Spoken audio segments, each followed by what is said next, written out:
Kasih Tak Sampai karya Marah Rusli. Bab 1. Pulang dari sekolah.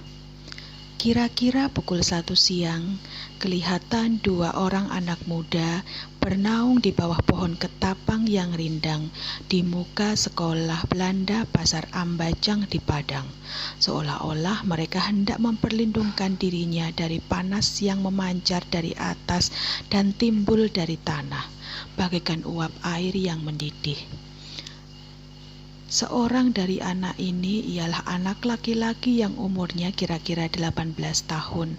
Pakaiannya baju jas tutup putih dan celana hitam pendek yang berkancing di ujungnya. Sepatunya sepatu hitam tinggi yang disambung ke atas dengan kaos sutra hitam pula dan diikatkan dengan ikatan kaos getah pada betisnya. Topinya topi rumput putih yang biasa dipakai bangsa Belanda.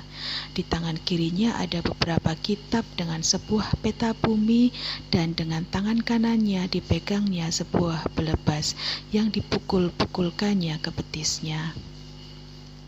Jika dipandang dari jauh, tentulah akan disangka anak muda ini seorang anak Belanda yang hendak pulang dari sekolah. Tetapi jika dilihat dari dekat, nyatalah ia bukan bangsa Eropa, karena kulitnya kuning sebagai kulit langsat, rambut dan matanya hitam sebagai dawat.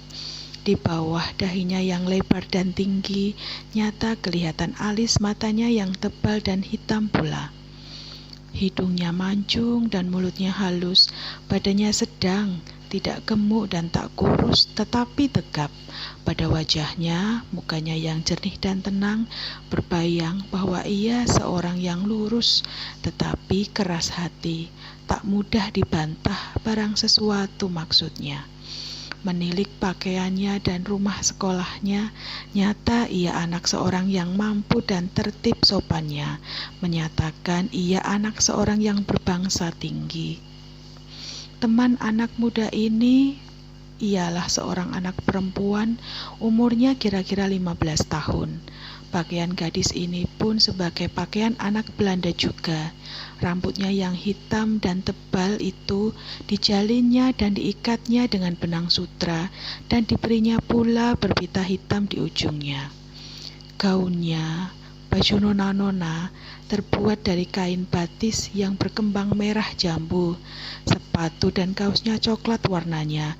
Dengan tangan kirinya dipegangnya sebuah batu tulis dan sebuah kotak yang berisi anak batu, pensil, pena, dan lain-lain sebagainya.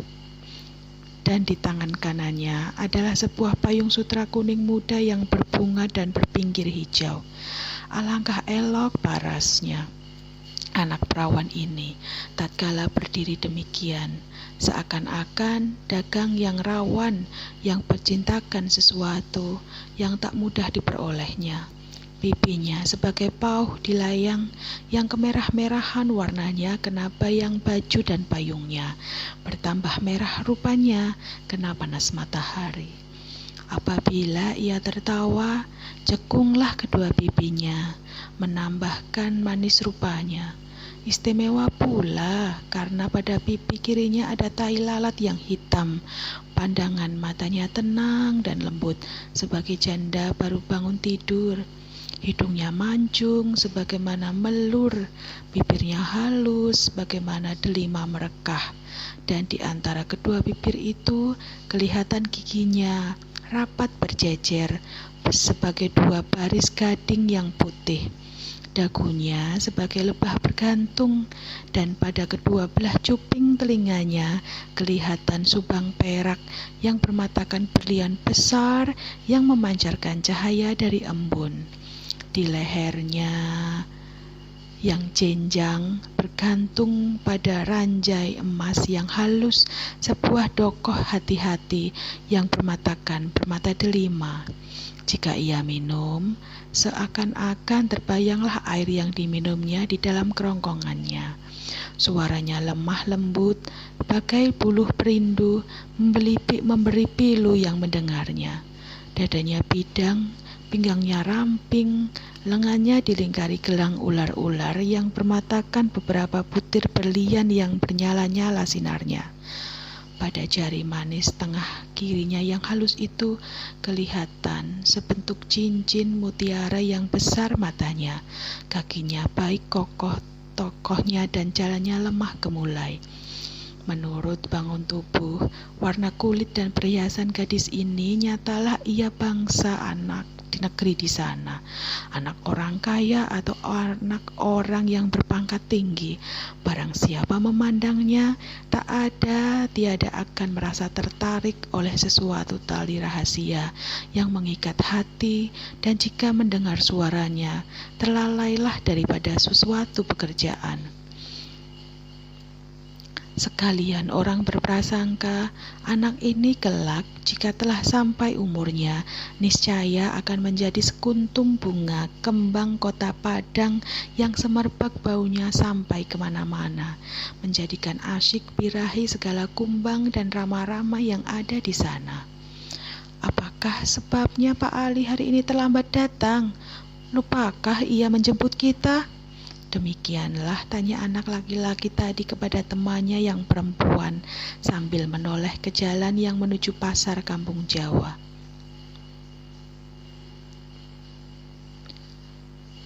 Ya, biasanya sebelum pukul 1 ia telah ada di sini.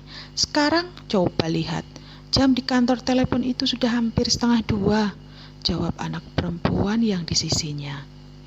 Jangan-jangan ia tertidur karena mengantuk, sebab tadi malam ia minta izin kepada ayahku pergi nonton komedi kuda.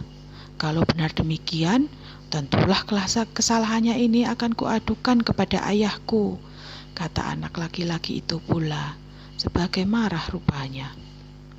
Ah, jangan Sam, kasihanilah orang tua itu, karena ia bukan baru 1-2 hari bekerja pada ayahmu, melainkan telah bertahun-tahun, dan di dalam waktu yang sekian lamanya itu belum ada ia berbuat kesalahan apa-apa. Bagaimanakah rasanya kalau kita sendiri sudah setua itu bisa dimarahi juga? Pada sangkaku, tentulah ada alangan apa-apa padanya. Jangan-jangan ia mendapat kecelakaan di tengah jalan. Kasihan orang tua itu. Lebih baik kita jalan kaki saja, perlahan-lahan pulang ke rumah. Barangkali di tengah jalan kita ketemu dengan dia kelak, kata anak perempuan itu pula. Seraya membuka payung sutranya dan berjalan perlahan-lahan keluar pekarangan rumah sekolah. Iya, tetapi aku lebih suka naik bendi daripada berjalan kaki pulang ke rumah, sebab aku amat lelah rasanya, dan hari ini amat panas. Lihatlah mukamu, telah merah seperti jambu air kena panas sinar matahari, jawab anak laki-laki itu seakan-akan merengut, tetapi diikutinya juga temannya perempuan yang tadi.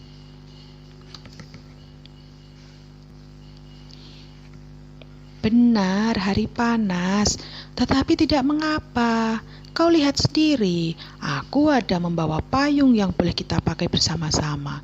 Merah mukaku ini bukan karena panas mata-mata, melainkan memang sejak dari sekolah sudah merah juga. Apa sebabnya? Barangkali engkau dimarahi gurumu, tanya Sam. Demikianlah nama anak laki-laki itu sambil memandang kepada temannya. Bukan begitu, Sam. Hanya, oh itu Pak Ali datang. Tiada berapa lama kemudian, berhentilah di muka anak muda ini sebuah bendi yang ditarik oleh seekor kuda Batak. Rupanya kuda ini telah lama dipakai karena badannya basah dengan peluh. Di atas bendi ini duduk seorang kusir yang umumnya kira-kira 45 tahun, tetapi badannya masih kukuh. Pada air mukanya kelihatan bahwa ia seorang yang sangat lurus hati dan baik budi, walaupun ia tiada remaja lagi. Pak Ali, mengapa terlambat datang menjemput kami? Tahukah bahwa sekarang ini sudah 1:30? 1/2 jam lamanya kami harus berdiri di bawah pohon ketapang sebagai anak ayam ditinggal induknya, kata Sam seakan-akan marah sambil menghampiri Pendi yang telah berhenti itu. Engku muda, jangan marah. Bukannya sengaja hamba terlambat. Sebagai biasa, 12:30 telah hamba pasang Pendi ini untuk menjemput engku muda. Tetapi engku penghulu menyuruh hamba pergi sebentar menjemput engku Datuk Maringgih, karena ada sesuatu yang hendak dibicarakan. Kebetulan engku Datuk itu tak ada di tokonya, sehingga terpaksa hamba pergi ke ranah mencarinya ke rumahnya. Itulah sebabnya terlambat hamba datang, jawab kusir tua itu dengan sabar. Marilah Nur, naiklah, supaya lekas kita sampai ke rumah, sebab perutku telah berteriak minta makan, kata Sam pula. Kedua anak muda itu tadi lalu naik ke Pendi Pak Ali, dan dengan segera berlarilah kuda Batak yang amat tangkas itu menarik tuanya yang muda remaja pulang ke rumahnya di kampung Jawa Dalam. Setelah sejurus lamanya berbendi, berkatalah anak laki-laki tadi, Nur, belum kan ceritakan kepadaku apa sebabnya merah mukamu itu? Oh iya Sam, tadi aku diberi hitungan oleh Nyonya Van der Stier tentang perjalanan jarum pendek dan jarum panjang pada suatu jam. 2-3 kali ku cari hitungan itu sampai pusing kepalaku rasanya. Tak dapat juga. Bagaimanakah jalan hitungan yang demikian? Bagaimanakah soalnya? Tanya si Sam. Demikian, jawab si Nur. Pukul 12, jarum pendek dan jarum panjang berimpit. Pukul berapa kedua jam itu berimpit pula sesudah itu? Jalan hitungan yang semacam ini hampir sama dengan jalan hitungan yang telah kuterangkan dahulu kepadamu, jawab si Sam, yaitu tentang perjalanan orang yang berjalan kaki dan naik kuda. Yang terutama harus kau ketahui pada hitungan yang sedemikian ini ialah jarak dari angka 12 ke angka 12 pada jam kalau lingkaran itu dibuka dan dijadikan baris yang lurus. Berapa? Nur terdiam sejenak sebagai berpikir. Begini, cobalah pinjami aku batu tulismu itu, kata si Sam pula, seraya mengambil batu tulis si Nur dan membuat sebuah garis yang panjang di atasnya. Sejenak, kemudian si Nur menjawab, 60 menit. Benar, 60 menit atau 60 meter atau 60 pal. Sekaliannya itu sekedar nama saja. Panjang yang 60 menit antara dua angka 12 di jam boleh kita samakan dengan panjang jalan yang 60 km antara dua negeri, misalnya antara negeri P dan M. Sekarang manakah yang lebih cepat? Jalan jarum panjangkah atau jarum pendek? Tanya si Sam pula. Tentu jarum panjang, jawab si Nur. Nah, jarum panjang itu misalkanlah si A yang menunggang kuda dari P ke M, dan jarum pendek si B yang berjalan kaki dari P ke N, kata si Sam. Sekarang, berapakah kecepatan perjalanan kedua jarum itu? Jarum panjang 60 menit sejam dan jarum pendek 5 menit, jawab si Nur. Jadi berapa perbedaan perjalanan kedua jarum itu dalam sejam? 55 menit, jawab si Nur. Nah, suruhlah kedua mereka itu sama-sama berangkat. Si A dari P ke M dan si B dari P ke N, kata si Sam pula.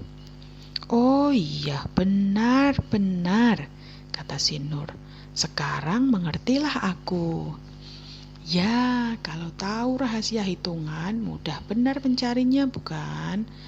Benar, terima kasih Sam, kata anak perempuan tadi sambil melihat ke hadapan. Hai, dengan tiada diketahui, kita telah sampai di rumah. Ketika itu berhentilah Pendi tadi di muka sebuah rumah kayu bercat putih dan beratap genting yang dihiasi sebagai rumah Belanda. Anak perempuan tadi turun dari kendaraan Pak Ali lalu masuk ke rumah itu. Oh iya Nur, tunggu sebentar, kata si Sam. Hampir lupa aku. Tadi waktu keluar bermain-main, aku telah bermufakat dengan si Arifin dan si Bakhtiar kalau pergi esok hari ke Kudung Padang, bermain-main mencari jambu keling, sebab hari Ahad sukakah engkau mengikut? Tentu sekali suka, Sam, jawab si Nur dengan girang. Tetapi aku harus minta izin dahulu kepada ayahku. Jika nanti dapat, nanti petang kukabarkan kepadamu. Baiklah, tetapi kalau engkau ikut serta, hendaklah kau bawa apa-apa yang dapat kita makan bersama-sama di sana. Perjanjian kami tadi, si Arifin membawa air seterup dan aku membawa roti.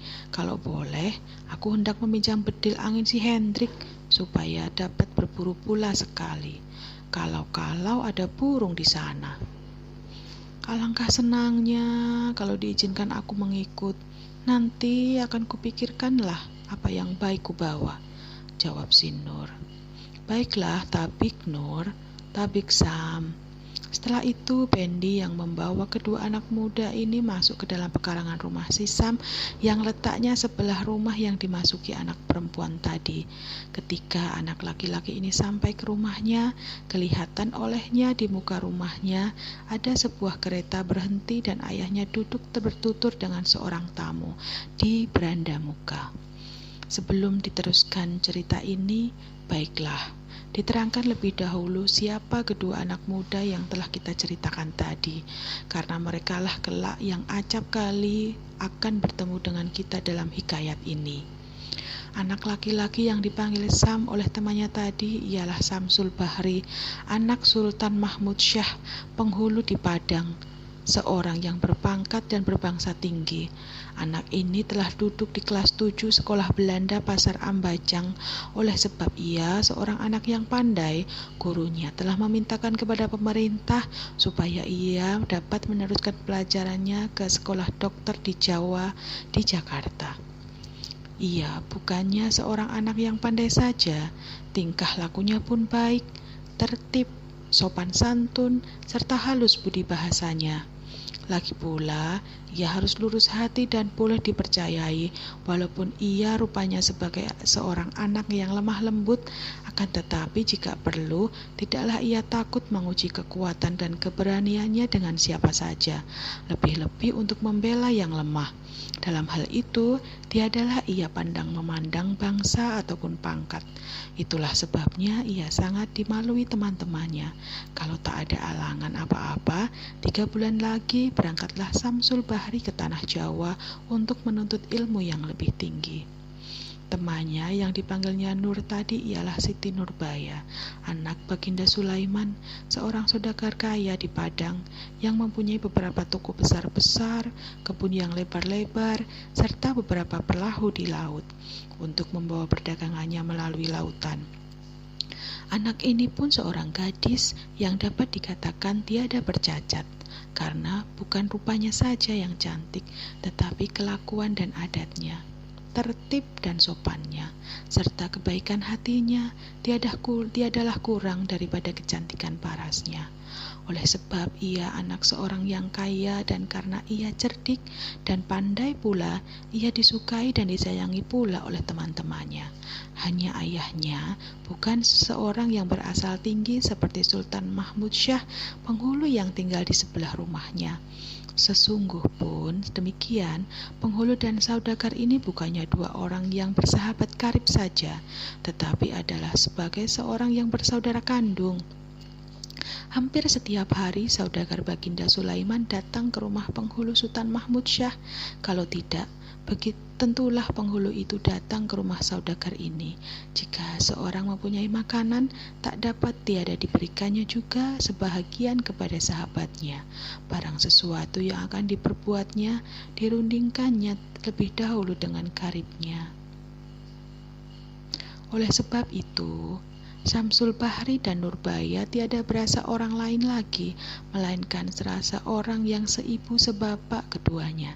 Istimewa pula karena mereka masing-masing anak yang tunggal, tiada beradik, tiada berkakak. Dari kecil sampai pada waktu cerita ini dimulai, kedua remaja itu belumlah pernah bercerai barang sehari pun. Boleh dikatakan makan sepiring, tidur sebantal. Bagaimanakah hal kedua anak muda ini kelak?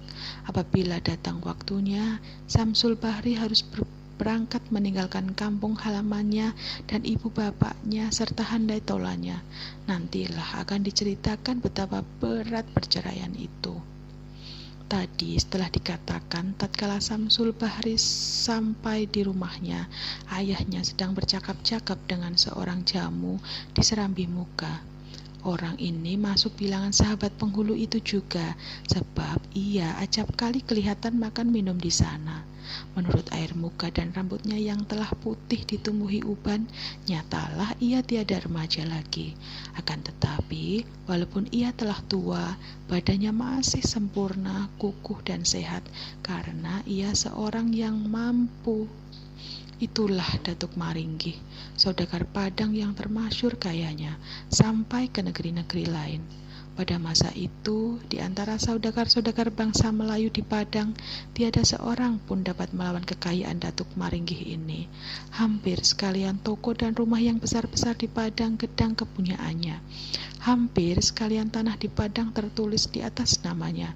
Sawahnya beratus piring dan kebunnya beratus bahu. Hampir sekalian perahu yang berlabuh di muara di tangannya. Sekalian rotan dan damar, serta hasil hutan yang lain-lain yang datang dari Painan dan Terusan masuk ke dalam tempat penyimpanannya. Berkapal-kapal kelapa keringnya yang dikirimkan ke benua Eropa, bergudang-gudang barangnya yang dipesan dari negeri lain. Siapakah yang tiada mengenal namanya? Sampai ke Singapura dan Melaka, Datuk Maringgih diketahui orang. Tak ada seorang bangsa Eropa atau Cina, Arab atau Keleng yang kaya dan berpangkat di Padang yang tiada bersahabat dengannya. Ia pun sangat pula merapati mereka, terlebih-lebih yang berpangkat tinggi. Adakah maksudnya berbuat demikian? Atau sebab memang ia seorang yang baik budi? Kelak akan kita ketahui juga hal ini. Sungguh pun Datuk Maringgih seorang yang kaya raya, tetapi tiadalah ia berbangsa tinggi. Konon kabarnya, tatkala ia muda, ia sangat miskin. Bagaimana ia boleh menjadi kaya sedemikian itu? Tiadalah seseorang yang tahu lain daripada ia sendiri. Suatu sifat yang ada padanya yang dapat menambah kekayaannya itu ialah ia amat sangat kikir. Perkara uang sesen, maulah ia rasanya berbunuhan. Jika ia hendak mengeluarkan duitnya, dibolak-baliknya dahulu uang itu beberapa kali, sebagai tak dapat ia bercerai dengan mata uang ini.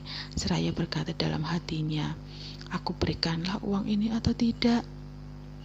Hanya itu suatu perkara saja ia tiada bakhil, yaitu perempuan. Beberapa kali ia telah kawin dan bercerai, tiadalah dapat berbilang. Hampir dalam tiap-tiap kampung ada anaknya. Tiada boleh ia melihat perempuan yang cantik rupanya, tentulah dipinangnya. Walaupun ia harus mengeluarkan uang 1.000 rupiah sekalipun, tiadalah diindahkannya, asal sampai maksudnya. Kebanyakan perempuan-perempuan yang jatuh ke dalam tangan Datuk Maringgih ini semata-mata karena uangnya juga. Sebab lain daripada itu, tak ada yang dapat dipandang padanya. Rupanya buruk, umurnya telah lanjut, pakaian dan rumah tangganya kotor, adat dan kelakuannya kasar dan bengis, bangsanya rendah, pangkat dan kepandaian pun tak ada, selain daripada kepandaian berdagang. Akan tetapi karena kekuasaan uangnya yang tinggi menjadi rendah, yang keras menjadi lunak, dan yang jauh menjadi dekat. Bukankah besar kekuasaan uang itu? Tentu, apakah yang lebih besar daripada uang? Dunia ini berputar mengelilingi uang, sekaliannya wujudnya uang. "Hai, telah pukul 1. Demikian kata Sultan Mahmud tatkala dilihatnya anaknya pulang dari sekolah. "Sudah 1:30, jawab Datuk Maringgih setelah melihat arlojinya yang besar yang berantekan pita berpintal dari kantong atas bajunya. "Jadi engkau, Datuk, beri pinjam hamba uang yang 3.000 rupiah itu?" tanya Sultan Mahmud. "Tentu," jawab Datuk Maringgih dengan pastinya. "Tetapi apakah yang akan hamba berikan kepada engkau, Datuk, untuk jadi andalan?" tanya Sultan Mahmud. Tidak apa-apa, hamba percaya kepada Tuanku penghulu, karena Tuanku bukan baru hamba kenal. Orang lain tentu hamba minta jaminan. Bukan begitu, kata Sultan Mahmud pula. Hamba banyak meminta terima kasih kepada Engku Datuk, sebab percaya pada hamba. Tetapi utang harus ada tandanya. Bila esok lusa hamba meninggal dunia sebelum utang itu lunas dibayar, bagaimanakah? Oleh sebab itu, kelak akan hamba kirimkan engkau, Datuk, surat perjanjian bahwa rumah hamba ini dan tanah-tanahnya telah hamba gadaikan kepada engkau dengan harga Rp3.000. Mana suka tuanku lah. Sekarang hamba minta diri dahulu sebab tuanku telah sudah lapar, jawab Datuk Maringgi. Tidakkah engkau Datuk makan di sini? Tanya Sultan Mahmud. Tidak usah. Kemudian, marilah, jawab Datuk Maringgi pula sambil berdiri. Kedua mereka kelihatan berjabat tangan. Lalu Datuk Maringgi turun dari atas rumah itu dan naik ke atas keretanya. Seketika lagi hilanglah ia dari mata Sultan Mahmud. Waktu itu kelihatan Sultan Mahmud menarik nafasnya sebagai terlepas daripada sesuatu bahaya. Lalu ia masuk ke dalam rumahnya sambil berkata, "Kalau tak dapat kupinjam padanya, tentulah aku akan terpaksa menjual sawah pusaka. Untung benar kepada Baginda Sulaiman, tak hendak kupinta tolong, segan aku kalau ia tak mau dibayar kembali." Tatkala ia sampai ke dalam rumahnya, kelihatan olehnya Samsul Bahri baru keluar dari dalam biliknya dan telah memakai baju Cina putih dan celana genggang yang baru dikenakannya, penukar pakaian sekolahnya. Setelah dilihat Samsul ayahnya, lalu dihampirinya orang tua itu seraya berkata, "Kalau ayah izinkan, hamba hendak pergi esok hari bermain-main ke Gunung Padang." "Dengan siapa?" tanya Sultan Mahmud. "Dengan si Arifin dan si Bahtiar, dan barangkali juga dengan Siti Nurbaya," jawab Samsul. "Dengan Siti Nurbaya?" jawab Sultan Mahmud pula sambil berpikir. "Baiklah, tetapi hati-hati, engkau menjaga dirimu dan si Nurbaya. Jangan sampai ada alangan apa-apa dan jangan berlaku yang tidak senonoh." "Baiklah ayah," jawab Samsul. Sejurus lagi duduklah anak dan bapak makan di meja bersama-sama Ibu Samsul yang telah lama duduk menanti. Demikianlah akhir dari bagian 1. Terima kasih.